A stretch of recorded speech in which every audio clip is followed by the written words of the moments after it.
Rahul Gandhi has been summoned by the Enforcement Directorate 5 times this month. He spent almost 50 hours at their office being questioned. The Congress party has obviously not taken this well. They accuse the BJP of political vendetta against the opposition. There have been widespread protests and dharnas, tussles with the Delhi police, and of course, some general drama for TV. देश रो रहा है ये मैं नहीं रो रही हूँ. At the center of it all is one newspaper called National Herald. What is this National Herald case? Why is the ED questioning the Gandhis? And is all of this just political vendetta?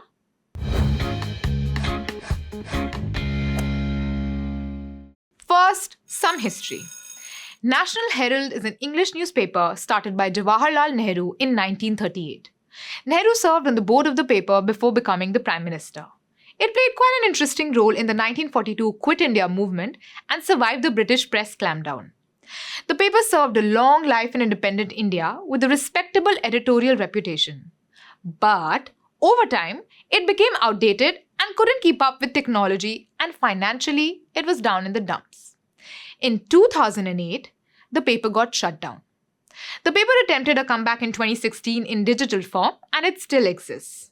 Our story begins in 2008, and we have 3 primary characters. The publisher of the National Herald newspaper, Associated Journals Limited or AJL, the Indian National Congress, and a company called Young Indian. You know, like our youth leader Rahul Gandhi. So it's April 2008 and National Herald is in the dumps.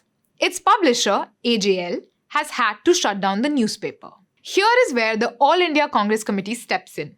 The Congress gives AJL unsecured and interest-free loans all the way up to 2010. You know, to help them out. A lending hand, quite literally. These loans amount to rupees 90.2 crore. Enter character 3, Young Indian Limited. This is a not-for-profit formed in 2010. Since it's a Section 25 company, a charitable organization, it's 100% exempt from paying taxes. Both Rahul Gandhi and Sonia Gandhi are on its board of directors and major shareholders. Once formed, Young Indian acquires AJL's debt from the Congress. The Congress claims that AJL was not in a position to pay the loan back, so they just sold it off for cheap to Young Indian. Cutting the losses, or something like that. A debt of rupees 90 crore was acquired for rupees 50 lakh. Yeah. So effectively, AJL now owes Young India the money. Then, this debt is converted into equity shares by AJL. So Young Indian acquires AJL. After this strangely complicated transaction, the Gandhi family, through Young Indian, becomes the owner of 99.9% of AJL's shares. So, what's wrong with all of this? And why is the ED questioning the Gandhis? For this, we need to go back to 2013 when BJP's Subramaniam Swamy filed a complaint against the Gandhis. Swamy accused them of cheating and misappropriation in this acquisition. Because you know what happens when a company gets acquired? Assets get transferred. Swamy alleges that under the garb of this acquisition, the Gandhis indirectly acquired expensive properties worth 400 crore.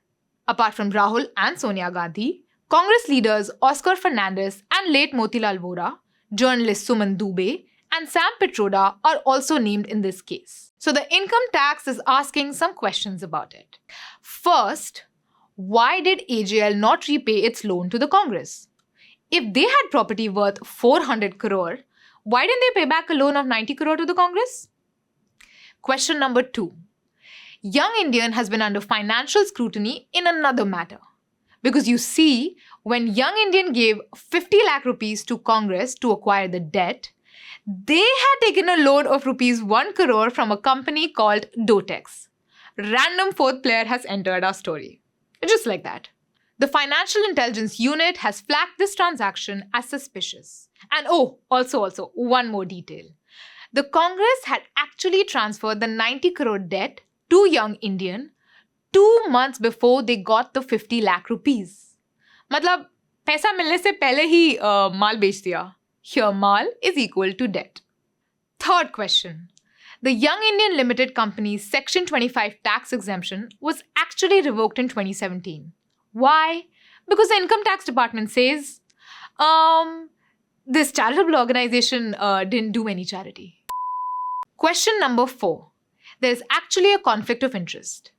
Late Motilal Vora held primary positions in all three concerned entities. He was the AICC Treasurer, AJL's Chief Managing Director, and he was a director at the Young Indian Limited. The problem is, if Mr. Vora was an office bearer in both Congress and AJL, how is it possible that he did not know that AJL has all of this property that can be sold off to pay the loan back to the Congress? And why did Young Indian have to step up to buy the loan for cheap? It's like Jekyll didn't know what Hyde was doing and Hyde didn't know what Jekyll was doing, except that they are the same person. The Congress, of course, denies all of this. Their argument is political vendetta. Congress is saying that BJP is making up a hollow case of money laundering to divert attention from real issues like inflation and social unrest. Congress claims that it was simply bailing out AJL during a financial crisis owing to National Herald newspaper's historical legacy and long-term association with the Congress party. Remember? Nehru? Yeah, that association. They also argue that AJL did what many companies do to become debt-free, which is convert its loan into equity. And since the acquiring company, Young Indian, was a not-for-profit, Congress says that no dividends could be paid to its directors or shareholders, which means no transfer of property took place and that AJL continues to hold all of its real estate. In conclusion, the ED and the IT departments are trying to figure out what is happening here, based on a complaint filed by BJP MP Subramaniam Swamy. Now, whether this is a legit case of misappropriation of funds or not is something that can only be decided after investigations.